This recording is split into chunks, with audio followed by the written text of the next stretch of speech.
Hi, this is Himani from evidyarthi.in और आज पढ़ेंगे कक्षा 6 विज्ञान के 7वें पाठ पौधों को जानिए का आगे का भाग। तो चलिए शुरू करते हैं। तो अभी तक हम पौधों का वर्गीकरण पढ़ चुके हैं, उनके प्रकार पढ़ चुके हैं। आज हम पढ़ेंगे पादप की संरचना के बारे में। तो जैसे कि हम सबको पता है कि पौधों में अलग अलग भाग होते हैं, है ना। जड़, तना, फूल, पत्ती, शाखाएं, इनके बारे में हम पहले भी पढ़ चुके हैं। तो आज हम इनकी संरचना के बारे में पढ़ेंगे और सबसे पहले शुरुआत करेंगे कहाँ से? जड़ से। ठीक है, क्यों? क्योंकि एक पौधे के दो प्रमुख भाग होते हैं जो हमारे यूकैरियोटिक प्लांट्स होते हैं, प्ररूपी पौधे होते हैं। प्ररूपी पौधे, प्ररूपी शब्द जो मैं इस्तेमाल कर रही हूँ इसके बारे में आप अपनी बड़ी क्लासेस में पढ़ेंगे, लेकिन अभी आप ये समझ लीजिए कि पौधों का एक प्रकार है प्ररूपी पादप। ठीक है, तो प्ररूपी पादप यानी जो भी प्लांट्स हम देखते हैं उनके दो मुख्य भाग होते हैं। एक तो होती है उसकी जड़ और एक होता है तना। ठीक है, क्योंकि जड़ जो है वो जमीन के नीचे का भाग है और तना जो है वो जमीन के ऊपर का भाग है। और फिर बाकी जो हम देखते हैं फूल, पत्ती, शाखाएं, वो सब किससे जुड़े हैं? तने से जुड़े हैं। तो इसके बारे में हम तब पढ़ेंगे जब हम तने को पढ़ेंगे, उसके बाद हम ये सब पढ़ेंगे। ठीक है, लेकिन पहले हम उस भाग के बारे में पढ़ेंगे जो जमीन के नीचे रहता है, कभी हमें दिखाई नहीं देता लेकिन बहुत इंपॉर्टेंट काम करता है, सबसे जरूरी काम करता है, और वो पौधे का भाग है जड़। ठीक है, जड़ जमीन के नीचे रहती है, कभी भी हमें दिखाई नहीं देती, और तना जमीन के ऊपर रहता है, लेकिन जमीन के नीचे रहते हुए भी जड़ सबसे ज्यादा जरूरी काम करती है। ठीक है, अब क्या काम करती है जड़?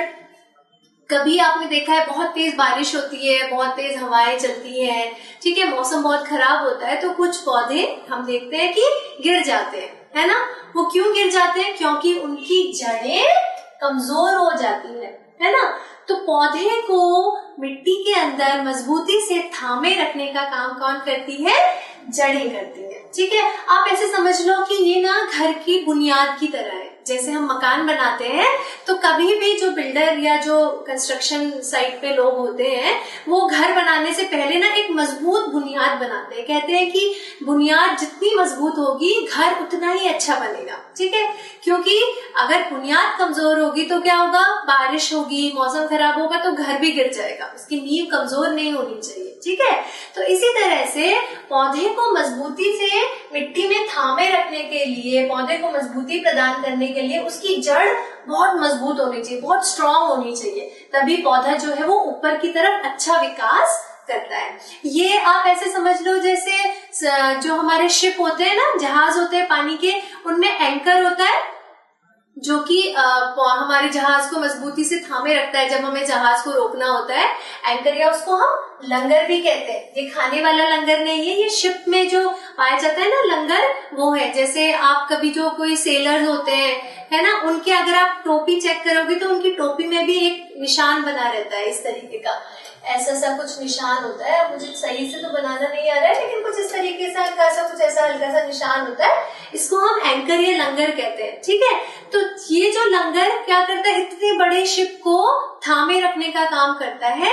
तो वही काम बड़े पेड़ों को थामे रखने का कौन करती है? पेड़ की जड़ करती है। तो अब आप जड़ की इंपॉर्टेंस समझ गए ना।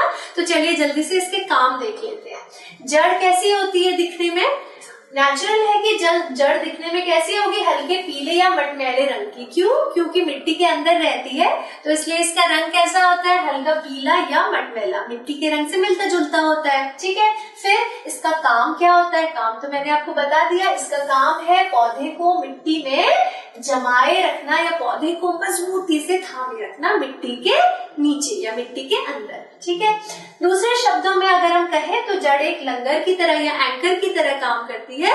ठीक है, उसके बाद जड़ का दूसरा मुख्य काम क्या होता है? एक काम तो ये होता है कि ये पौधे को थामे रखती है, दूसरा काम होता है कि ये मिट्टी से पानी और खनिज लवणों का अवशोषण करती है। ये इसका दूसरा सबसे ज्यादा जरूरी काम है। जैसे हम देखते हैं ना कि पौधा जो है वो अच्छा ग्रो करता है, अगर कोई पौधा हम कहते हैं कि ये तो अच्छा बढ़ रहा है ना, तो उसके अच्छा बढ़ने का रीजन क्या होता है कि उसकी जड़ में हम अच्छे से पानी देते हैं और खाद देते हैं। ठीक है, अगर हम जड़ में अच्छे से पानी नहीं देंगे, खाद नहीं डालेंगे, जड़ की अच्छे से गुड़ाई नहीं करेंगे तो पौधा ऊपर को अच्छा ग्रो नहीं करेगा, उसका अच्छे से विकास नहीं होगा। इसीलिए आपकी बुक में भी एक प्रश्न है जहाँ पर बूझो और पहेली, दो बच्चे हैं जो कि दो प्लांट्स पे पानी डाल रहे हैं, तो पूछा गया है कि बताइए कौन अच्छे से पानी दे रहा है। तो कौन अच्छे से पानी देगा उसमें, जो कि पौधे की जड़ में पानी दे रहा होगा वो अच्छे से पानी दे रहा है, क्योंकि जड़ें क्या करती हैं, पानी और खनिज लवणों का मिट्टी में से अवशोषण करती हैं और पौधे के अन्य भागों तक पहुंचाने का काम करती है। तो ये जड़ों का मुख्य काम हो गया, एक तो पौधे को अच्छे से स्थिर बनाए रखना मिट्टी के अंदर, और दूसरा पानी और खनिज लवणों का अवशोषण करना। अब अपने आकार और जरूरत के हिसाब से अलग अलग पौधों में जो जड़ें पाई जाती है वो दो प्रकार की होती है।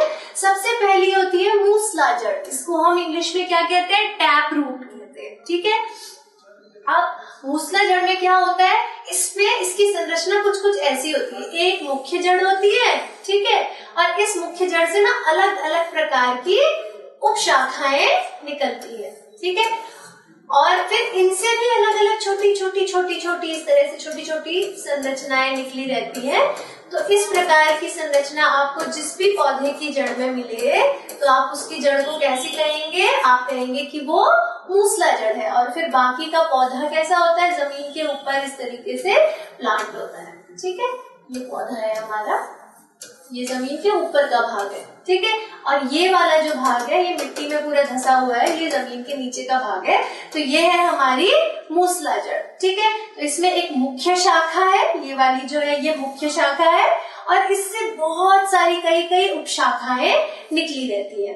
अब इसकी खासियत क्या है मूसला जड़ की, कि ये जमीन में बहुत गहराई तक जाती है। ठीक है, बहुत नीचे तक पहुंची रहती है मूसला जड़।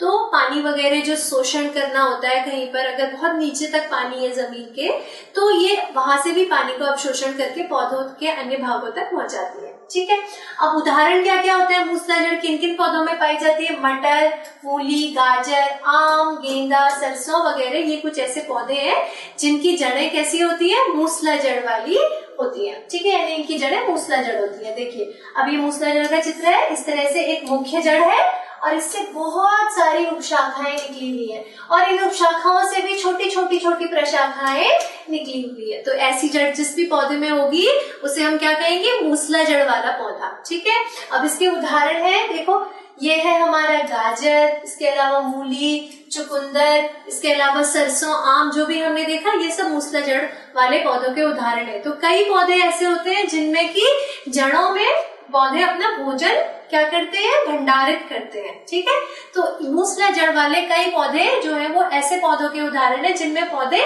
जड़ के अंदर अपना भोजन भंडार करके रखते हैं। ठीक है, अब चलिए आगे बढ़ते हैं और दूसरे प्रकार की जड़ में आ जाते हैं जिसको हम कहते हैं रेशेदार जड़ या झकड़ा जड़, या इसको हम फाइब्रस रूट भी कहते हैं। ठीक है, अब फाइब्रस रूट क्यों कहेंगे, क्योंकि बहुत सारे तंतु जैसे, बहुत सारे छोटे छोटे धागों जैसी, फाइबर्स की जैसी संरचना इस जड़ में पाई जाती है, इसलिए इसको फाइब्रस रूट, रेशेदार जड़ या झकड़ा जड़ कहते हैं, क्योंकि बहुत सारे रेशों जैसी संरचना होती है। ठीक है, अब इसके बारे में पढ़ेंगे, अभी इसका चित्र भी देखेंगे। चलिए पढ़ते हैं।